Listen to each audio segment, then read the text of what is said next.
Morning आशीष, good morning Veeru. और good morning. जिसे कहते हैं ना कि थोड़ा सा भगवान की कृपा रही कि सब कुछ ठीक रहा जिस हिसाब से हमने जो एक व्यू लिया था एग्जैक्टली उस हिसाब से। तो आज सुबह मुझे वो डायलॉग याद आ रहा था, आज खुश तो बहुत हो गए तुम। आज मैं वाकई में बहुत खुश हूँ। आज सुबह मैं मॉर्निंग वॉक पर मुझे एक दोस्त मिले, उन्होंने कहा कि मैं बैंक निफ्टी में शॉर्ट हूँ, मैं क्या करूँ। तो मैंने उनको बोला आप हवन करिए, क्योंकि उसके अलावा अब आप कुछ नहीं कर सकते। मतलब अगर आपने शॉर्ट लिया हुआ है तो इस मार्केट में, खैर एनीवे जो भी है। अब हमने पिछले 5 दिन से एक तेज़ी का व्यू लिया, जैसे आपने सही बोला है, तो हमने कल की चर्चा दिखा दी। हमने व्यू 5 दिन से पॉजिटिव लिया हुआ था। आई थिंक वो जो ग्रीन ऑन ग्रीन भी पहनने की कोशिश की, तो बहुत लोगों ने कहा था वो पहनी, शायद उससे मामला ठीक हो जाए। और देखिए इवेंचुअली अब मैं लोगों को समझाना चाहता हूँ कि ये क्यों है, ताकि अगली बार इस तरीके की अगर कोई सिचुएशन आया तो उसको कैसे डील करना है। ये सिर्फ इसलिए नहीं कि हमको ब्राउनी पॉइंट स्कोर करने हैं कि देखिए हमने तो तेजी का व्यू लिया था। ये बाजार गिरने को तैयार नहीं था पिछले कुछ दिनों से। सबसे इंपॉर्टेंट चीज ये थी, उस दिन जो लो लगा था 24,450, उसके बाद से मार्केट ने लगातार हायर लो बनाया था। 24,450 के बाद 24,600, फिर 24,750, और कल भी हमारी ये चर्चा है कि 24,750 के लो के स्टॉप के साथ आप इंटैक्ट रहिए।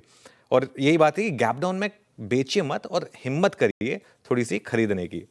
अब 200 पॉइंट के गैप अप के बाद क्या करना है, सबसे इंपॉर्टेंट सवाल तो यही है, क्योंकि जिन्होंने बाजार में कल हिम्मत की आज उन्हें मुनाफा मिलेगा। लेकिन ऐसे बहुत लोग होंगे जिन्होंने कल हिम्मत नहीं करी होगी, और उसमें कोई गलती नहीं है, क्योंकि जरूरी नहीं है कि हर कोई ब्रेव हार्ट बने। और बहुत लोगों को कल रिस्क लग रहा होगा तो उन्होंने नहीं लिया होगा, कोई दिक्कत नहीं है। देखिए जिनके पास है, पहली बात तो वो अपनी श्रद्धा के हिसाब से, अपने उस जितनी पेंशेंट है उसके हिसाब से, जितनी आपकी भूख है उसके हिसाब से आप अपना प्रॉफिट बुक करें या कैरी करें, वो तो अब आपको डिसाइड करना है।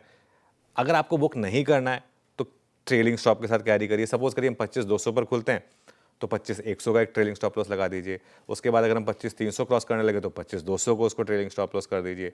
अब वो आपके ऊपर डिपेंड करता है, क्योंकि आप स्क्रीन पर आपको एमटीएम दिखाई देगा, आपको कहाँ पर बुक करना है वो उसके हिसाब से। लेकिन आज मेरा ये भी मानना है आशीष, अब तक तो हम गिरे नहीं थे, चलना तो अभी शुरू होंगे। अभी तक तो मार्केट गिरा नहीं है, अभी तो चलना शायद शुरू हो। आज वैसे भी अगर 200 पॉइंट हम गैप अप दिखा रहे हैं, आज तो शायद तेजी का पहला दिन है। और ये इन सब में एक चीज ऐड रखिए, एक हमेशा एक वाइल्ड कार्ड रहेगा कि क्रूड क्या करता है, वो हमेशा एक रहेगा। लेकिन आज अगर आप 25,222 के ऊपर टिके तो एक बहुत बड़ा पॉजिटिव होगा। वो क्यों? क्योंकि वो हमारी पूरी स्विंग का हाई रहा है 25,222। आप 6 महीने का निफ्टी का चार्ट देख लीजिए, हमने जो पोस्ट पॉलिसी रैली देखी थी उसमें वही हाई था 25,222 का। तो उसके ऊपर निकले तो बड़ा पॉजिटिव होगा। अब हर गिरावट में आप पोजीशन जोड़ें और बड़ा सोचें इस मार्केट में।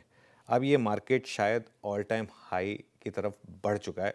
कल मैं एक कोट पढ़ रहा था दमानी जी का, कि मार्केट शायद अब अगले कुछ महीनों में ऑल टाइम हाई लगा दे। क्योंकि देखिए एक जो मार्केट इतनी रेजिलियंस दिखा रहा हो ना, उसको एक बार गुड न्यूज़ मिल जाए उसके बाद मार्केट नहीं छोड़ने वाला है उसको। हमने ऑल टाइम हाई लगाया था पिछले सितंबर या अक्टूबर में, आई थिंक सितंबर में लगाया था शायद, जो हमारा 26,277, हाँ सितंबर में लगाया था हमने, 26,277 का ऑल टाइम हाई था। तो अब शायद अगले 3 महीने में, मतलब अब जून एंड चल रहा है ना, जुलाई अगस्त सितंबर, हो सकता है कि 27 सितंबर तक आते आते ही हम वापस सितंबर को ही ये मौका मिले शायद ऑल टाइम हाई लगाने का। ये भी पॉसिबल है। इस मार्केट ने बहुत कुछ झेला है, जश्न तो मनाएगा अभी, और सिर्फ 200 पॉइंट के गैप अप से रुकने वाला नहीं है ये।